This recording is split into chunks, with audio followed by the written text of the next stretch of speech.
Hello and welcome sa panibagong episode ng SEO Kwentuhan kung saan pinag-uusapan natin yung mga lighter side sa SEO. Yun. So, yung topic natin for today. Ay, by the way, ako si Angelo. Okay. For the record. Anyway, yung topic natin ngayon is paano ba maging DPWH contractor? Tsaka na. Paano ba maging isang contractor? SEO contractor. Yan yung pag-uusapan natin. Kasi Grabe medyo yan. mainit yung topic tungkol sa Mainit. mga mayayaman yung mga yun tayo, mga aliping sa gigilid lang ng Paano daw makakabili ng mga sangkatutak na sasakyan ang isang yan. SEO? Yan. Pwede ba Maging yun? ghost employee, ghost contractor, di ba? Anyway, Yeah. sige, i-take home na natin yung topic natin for today. Sir, ano ba yung mga bigyan mo kami ng insight kung ano yung trabaho ng isang SEO contractor. Hindi DWH, yung SEO contractor. Okay. So, alam ko pag SEO contractor ka, isa kang independent worker na Mm-mm. nagpo-provide ng SEO services either sa isang business or sa agency din. Mm-mm. Hindi sila yung full-time na, yung 8 to 5, ganun, or 8 to 6 na trabaho. Mm-mm. Mas flexible ito and nakabase lang to dun sa mga scope of work na pinipirmahan dun sa kontrata. So, Okay. parang in a way, parang siyang per project kapag dating sa mga Upwork, ganun, or online Mm-mm. jobs. Ganun yung format niya. Pero mas formal ito. Pag SEO contractor ka, kadalasan nakaregister ka dapat as a business, tapos may service invoice na tinatawag na binibigay kapag monthly. Kapag Mm. mag-i-invoice ka na about dun sa mga trabaho na nagawa mo. Yung freelancing, parang same lang siya. O parang nagkaroon na siya ng categorization. Like, pag Mm. SEO contractor, in-house SEO, kasama siya dun sa mga ganun, di ba? Well, oo. Okay.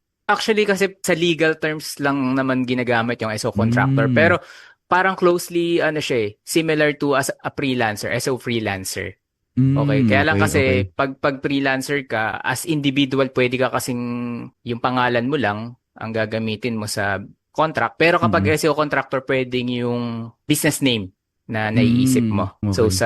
sa case ko, Ametisha Digital Marketing yung naging business name ko na ni-register ko sa pangalan ko naman as a freelancer. Yung may ganun tayo para dun sa mga hindi pa alam kung paano, pwedeng i-follow nila yung sa Facebook. Meron akong pina-follow dun si Freelancer, kailangan hanapin ko lang yung Freelancer BIR Tax Compliance. Okay. So, yun, dun sila makakuha ng mga idea paano ba mag-register as a freelance, tapos kung ano yung mga sinasubmit, binabayaran every month or every quarter. Pwedeng isama yun sa show notes natin, sir, no? So, next question natin, sir.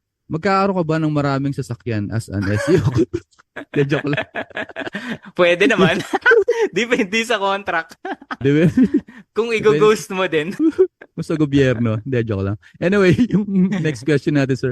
Ano ba, sir, yung kaibahan ng white label SEO versus yung Ayan. yung pagiging SEO contract? So yung sa white label SEO, kadalasan gumagawa ka ng work or ng trabaho sa isang agency or agency madalas to eh. Tapos parang yung work lang yung ginagawa mo. Pero yung pakikipag-client facing, pakipag-usap nga sa client, and then hindi ikaw yung kukuha ng client direct. Kumbaga, sila yung magbibigay sa'yo ng client, gagawin mo lang yung trabaho, pero sila yung magre-report nun ng mga gawa mo. So, yun yung white label. So, pag regular SEO naman, ito naman yung katulad natin, actually na-experience din natin to yung pagkukuha tayo ng direct client sa LinkedIn, sa Upwork. Tayo yung nakipag-usap talaga sa client. Lahat, no? Oo, kilala niya tayo. Tayo yung nag-i-invoice, tayo nagbibigay ng mga trabaho, tayo rin yung nagre-report sa kanila. So, yun naman yung kaibahan nun. Ba't kaya white label yung dahil Oo, white label. Hindi ko nga din, kasi to nung nag-start pa lang ako, meron ng ganito 2012. Uso na yung mga white labels services. So, oo, yung pinakauna kong job nun before. Ito yung parang ano ba matatawag natin na parang, ito yung pinaka-ginagamit nila ng pagkuha ng client. So, nakikipag-tie up sila sa mga reseller yung tawag nila ng service. So, itong si reseller na to, pwede siyang gumawa ng sarili ng agency or digital marketing agency sa lugar nila. Tapos, pero pag nakakuha siya ng client, ipapagawa niya dun sa yung sa company na pinagtatrabahan ko, which is white Mm-mm. label services nga. Okay. Sa Naalala ko ano, pa yung ginagawa namin doon, kunyari, puro dentist, for example. mm-mm. Iba't ibang state, iba't ibang company yon, pero minsan isang infographic lang yung ginagawa namin. Pinapalitan lang namin ng ng Oo. logo tsaka ng Mm-mm. name. So yun yung white label services before. Mm-mm. Mostly ginagawa to ng mga ano no, yung nasa western, pinapagawa nila. Parang ang dami nito sa ano, sa Pilipinas mainly tsaka Mm. sa Tsaka India. sa Tama ba? India. Oo, Oo, no, kasi mga siguro uso kasi sa atin yan kasi mura lang yung sa atin, labor cost. labor cost, oo. Tapos Mm. ina-outsource or pinapasa sa atin yung mga trabaho. Pero kumbaga may patong yung nila, pricing Mm. nila doon. May patong na malaki, no? Kumbaga, Medyo parang kumbaga ulan yung sa kanila, sa atin ambon na lang. oo, parang ganun. Usik na lang parang ganun. Anyway, sir, ano yung pros and cons, sir, ng isang white label SEO or sa SEO contractor na rin? Mga pros and cons. Ah, Mm-mm. siguro sa white label. Kapag ako yung nag-offer ng service, kasi nag-offer din Mm-mm. naman ako ng service ng white label. Yung pros nito is that, syempre hindi siya masyado nakaka-stress, number one. Kasi Okay. nga, minsan kasi sa trabaho natin madali yung magpa-rank, madali yung mag-optimize, pero minsan mahirap siya i-communicate dun sa client. Yun yung mas Okay. challenging. Mm-mm. Kasi kailangan minsan mapatunayan mo yung ginagawa mo is working, and then nakakapag sa kanila ng ROI, nakapagbigay Mm-mm. sa kanila ng ROI. Now, pag white label kasi yung partner agency mo na yung mag-explain sa kanila ng mga bagay na ganun. Mm. 'Di ba? Like yung trabaho mo, kung ano yung ginawa mo, ito yung naging result. Tapos, syempre, mas focus ka na dun sa ginagawa mong SEO task. Hindi mo na kailangan Oo. problemahin yung pakikipag-communicate sa client. Mm-mm. And ito pa, isa sa mga mahihirap din. And alam ko na experience mo to, yung sales pitch. Yung pag-email, Yun. Nakaka-stress yan. pagkuha ng mga leads, 'di ba, Mm-mm. online, kung ano man Mm-mm. platform yung ginagamit Yung mo. sales, Minsan, no? Mm-mm. yan yung pinaka-challenging eh. Kaya nga yung iba, nagsasuggest sila na mag-hire ng salesperson talaga. Yung nakakaalam Mm-mm. kung paano magbenta talaga ng mga products, yung may experience sa pakikipag-communicate. So Mm-mm. meron din kasi talagang skill for that eh.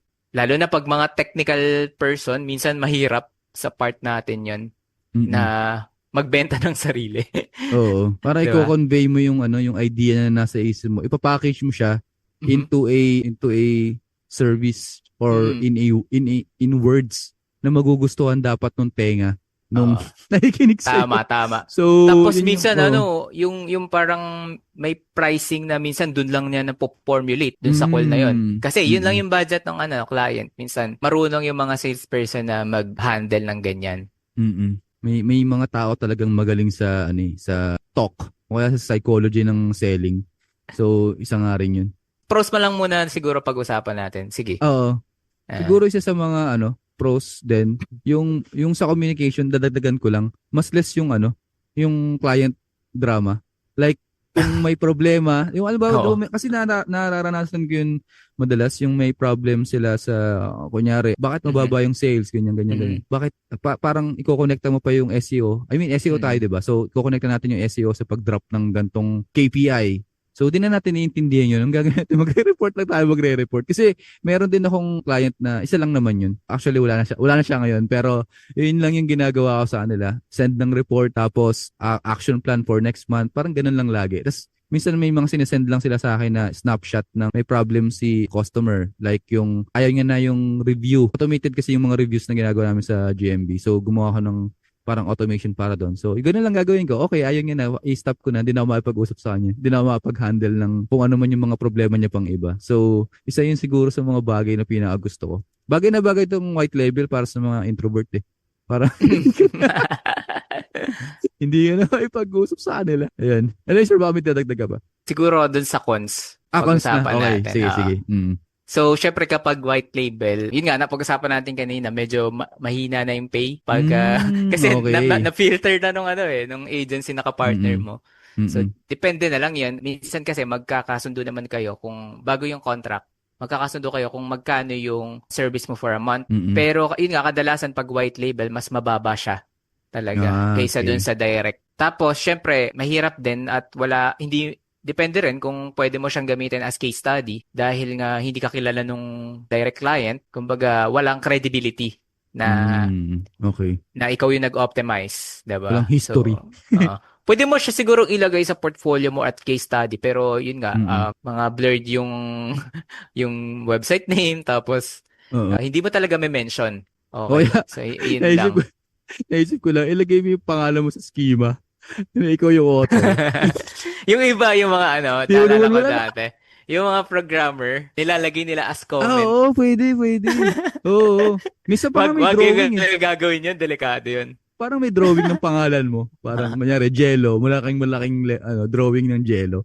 Pwede yun eh. Pero huwag yung gagawin. Okay. Ah. Next, sir. Sorry. Tapos mahirap din kasi nakadepende ka palagi yung client mo sa kung magkakaroon ba ng ipapasa sa yung client yung agency na kapartner mo. Okay, okay. Mm. Mm. Nakadepende pa rin sa kanila, no? Yep. Tapos kadalasan kapag white label, medyo wide na yung experience na kinukuha. Like, dapat marunong ka na talaga mag-strategy tsaka execution. Kasi, yun nga, ang gusto na lang minsan ng partner agency mo is mag-focus na lang sa client communication. Plus, kasi kadalasan yan, meron yung expertise pa eh. For example, meron ako mga nagiging kapartner na agency, mga web development or web design agency. So, nakafocus lang sila sa web development. Tapos, i-upsell nila yung SEO na service. Pag lang nabenta yun, tsaka lang nila ako mabibigyan ng client. Ganun yung parang concept na tong white label SEO.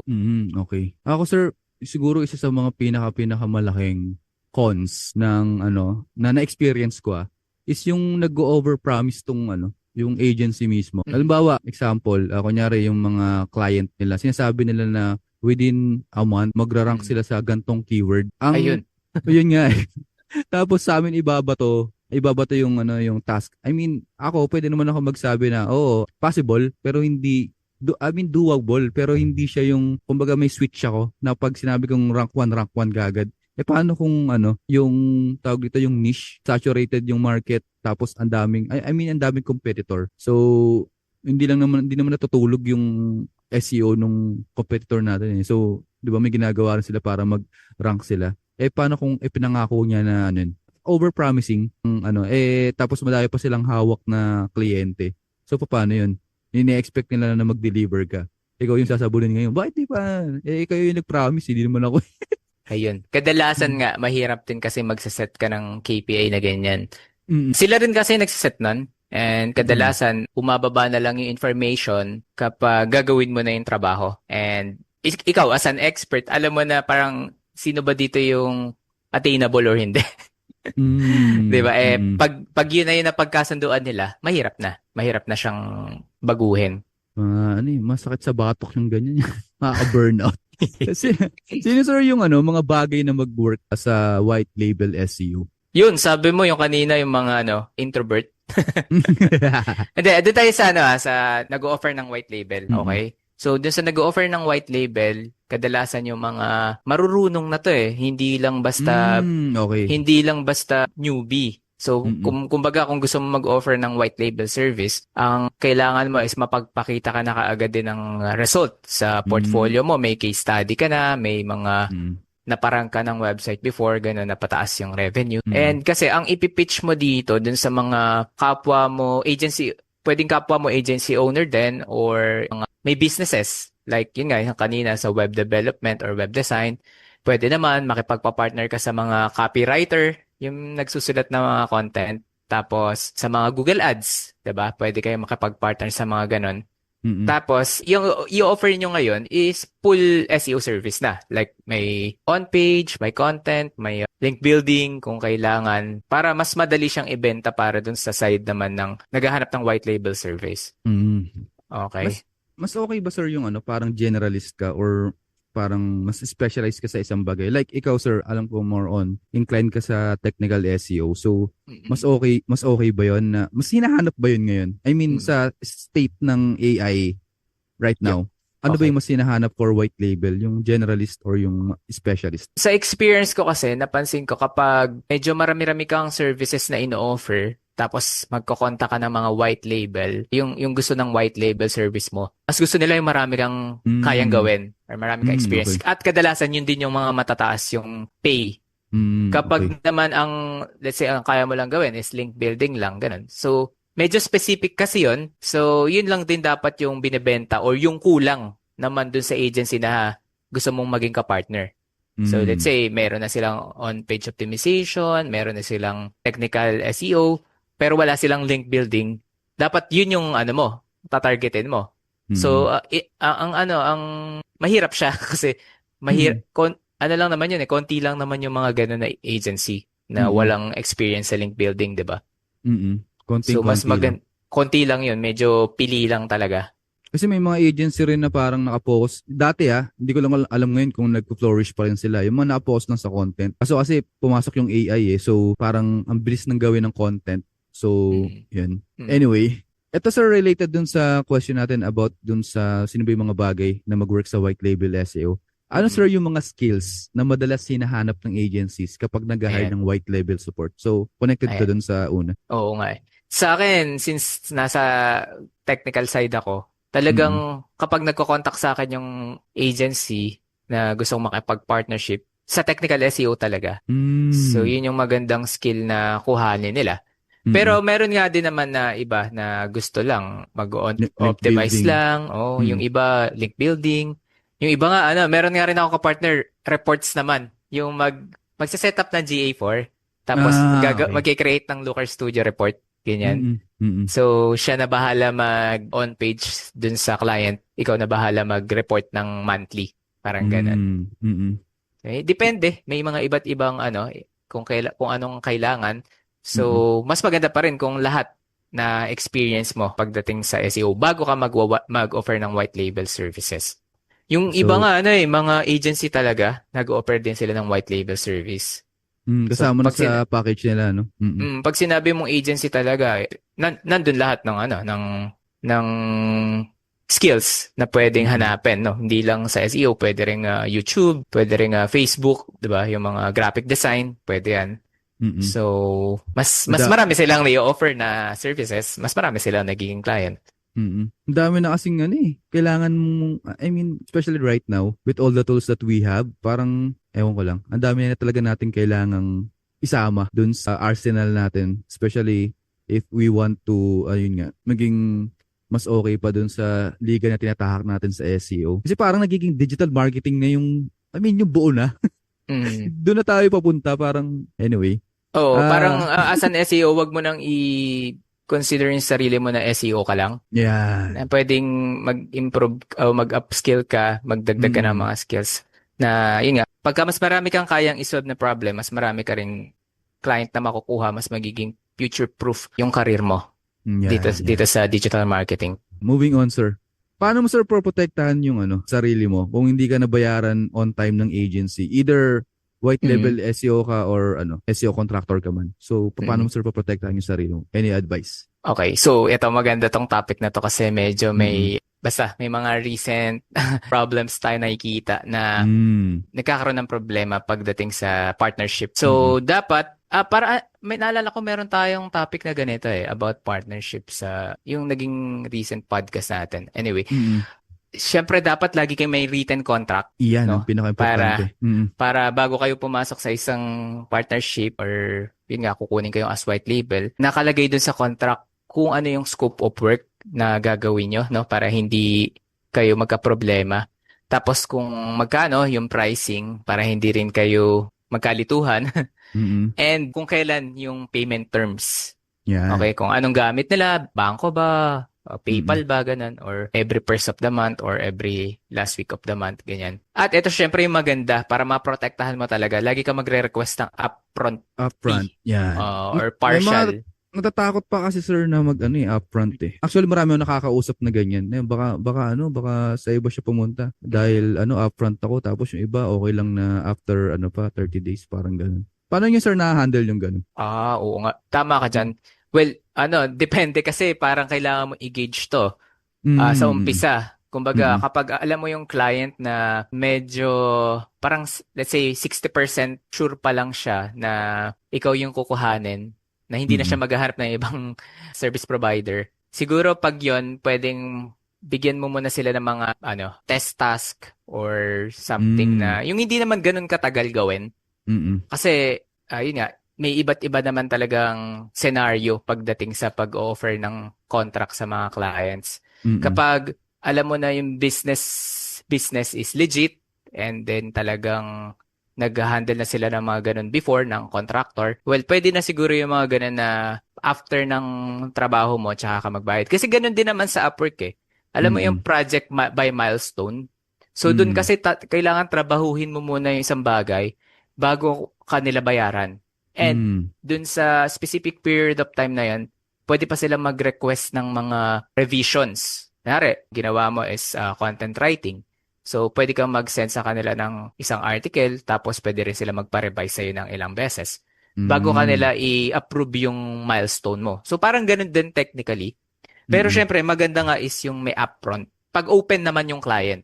So, Mm. tatanungin nyo siya sa ganun. I know, minsan mahirap yon pero Mm. ikaw rin kasi makakaalam nun kung pwede or hindi kapag Mm. nakausap mo na yung client.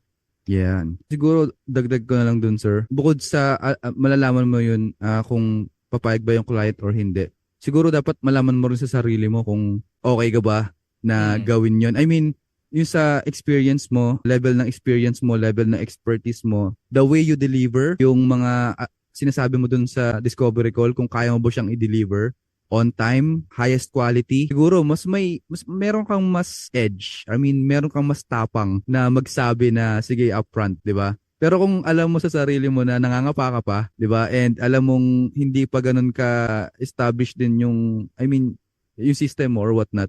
Parang nakakatakot naman talaga na mag upfront for the most part. Kaya siguro nasa na lang din, dami ng times na i-offer mo yon and yung tagal din ng service mo na sa ginagawa mo. Kasi nung una rin akong mag-try na mag-upfront, medyo kinakabahan ako eh. As in kinakabahan talaga ako. Pero yun nga, makakatagpo ka rin talaga ng client na kapag ka may pambayad talaga, like sinabi nga ni sir, pag na-research mo naman dun sa business nila na established naman yun, kaya naman magbayad, di i-try mo na. Parang i-dip mo na yung paa mo sa waters, di ba? So, ayun. Anyway, sir, baka may dadagdag ka ba dun? Sa sir? Sorry, go. Minsan parang kadalasan sa mga clients na kunyari pangatlong beses sila nag-hire ng isang SEO agency. Yun yung mahirap na hinga ng upfront fee kasi minsan nadala na sila sa una, Mm, ganun. So, mm, ang gusto na lang nila makapag-provide ka muna ng result bago ka nila bayaran. Nasa sa inyo yun. Depende na sa inyo yun kung red flag ba sa inyo yun or something na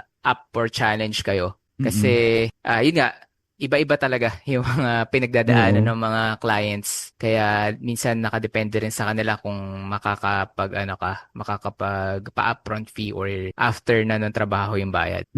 Sir, may question pala ako about sa contracts. Legally binding ba yung mga ginagawa nating contracts? Like sa Philippines, Mm. tapos kunyari nasa US siya, tapos pinapirmahan lang natin. If ever na hindi tayo, kunyari, halimbawa, hindi na natin padadaan sa Upwork, pero tawag Direct dito, na. direct na, parang, Mm-mm. legally binding ba siya? I mean, kanino ko magrereklamo if ever, kunyari, $6,000 yung utang sa akin nito, tapos hindi siya nagbayad?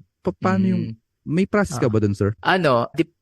Depende rin yan eh. Medyo kailangan na natin mag-consult sa mga lawyers pag ganyan. Pero Mm, ang ang ang alam ko lang, knowledge ko about dyan, naka-indicate yan minsan kung saang court or anong bansa siya, anong country ka magiging liable kapag okay, may okay. hindi nagawa or something. So Mm. ganun. Kaya lagi kayong mag-iingat, wag niyong kasi once na may pinirmahan kayo dyan or kahit e-signature yan, pwede yan maging legally binding. Lalo na kapag Mm. yung sa date and then napatunayan na talagang may mali May sa oo. ginawa nyo, Mm. ayun, pwede kayo talagang makasuhan yan or something na yun yung hindi ko pa alam. Medyo clueless pa ako pagdating sa gano'n. Kasi wala pa naman akong experience na ganyan na Mm. meron akong naagrabyado or something.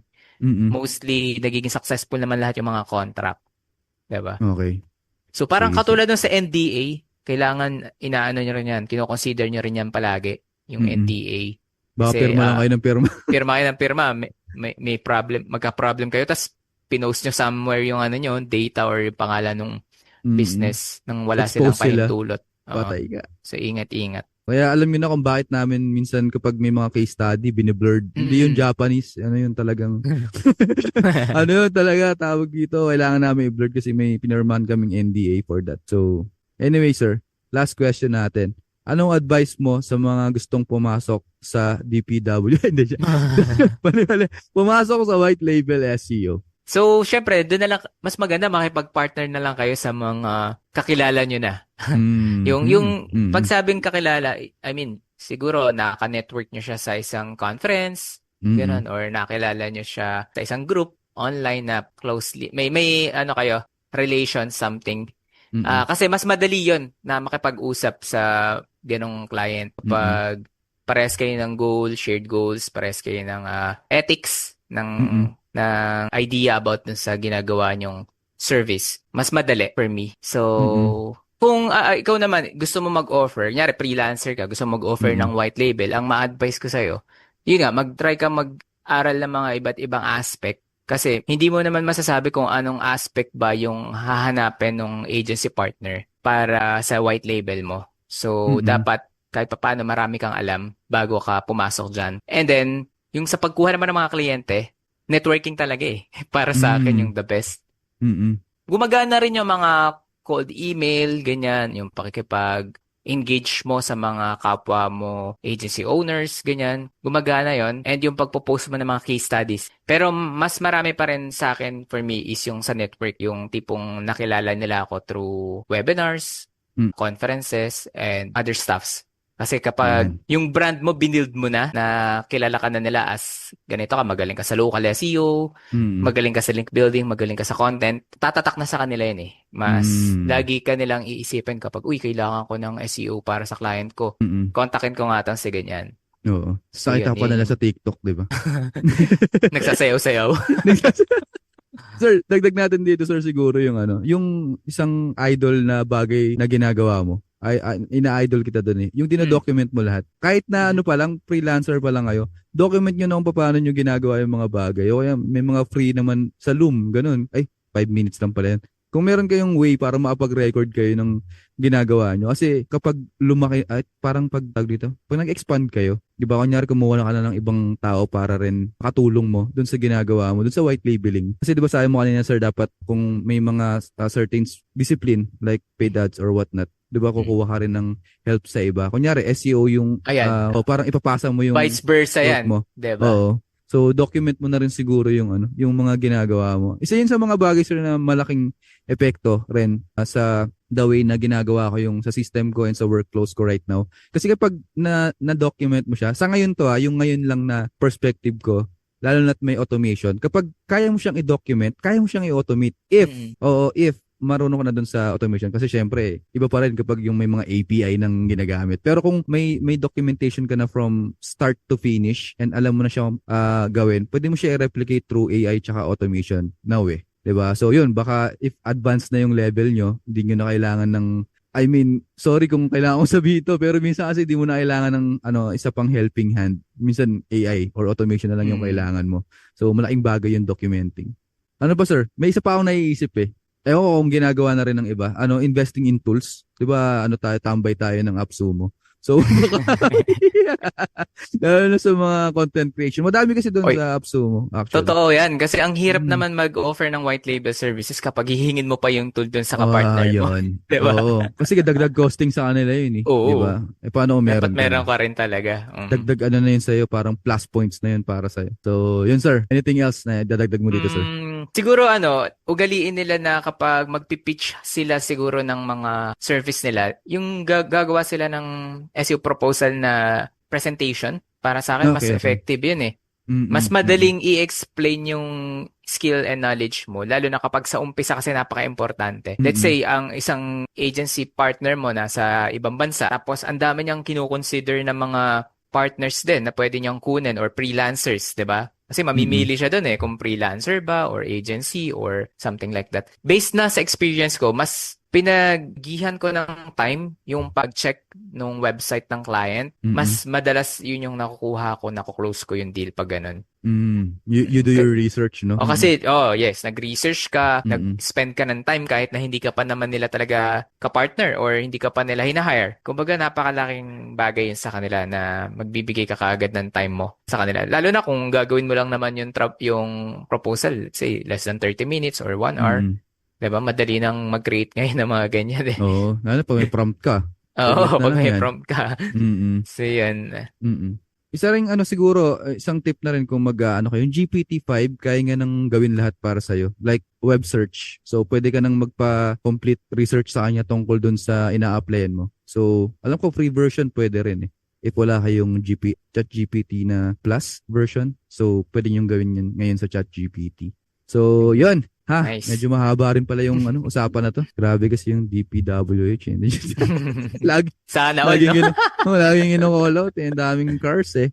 Anyway, pero sir, wag nilang gagawin yun yung kukuha sila ng contract tapos i-ghost nila. Ghost project yung tawag ko. Ghost project. No? May ghost lang sa ghostwriting pero yung sa ghost projects yung gagawin. Kasi laking sampal. Ka talaga niyan. Hindi, bukod doon, sir, laking sampal sa atin yung mga Pilipino kasi baka ma-label tayo na gano'n na talaga tayo na, 'di ba? So wag yung gagawin nyo kasi tayo rin yung mahihirapan, guys, 'di ba? Anyway, yan sir. Baka may may i-announce ka, sir? Webinar or other stuff that you're doing right now? So far wala pa. Nag-isip pa ako ng gagawin.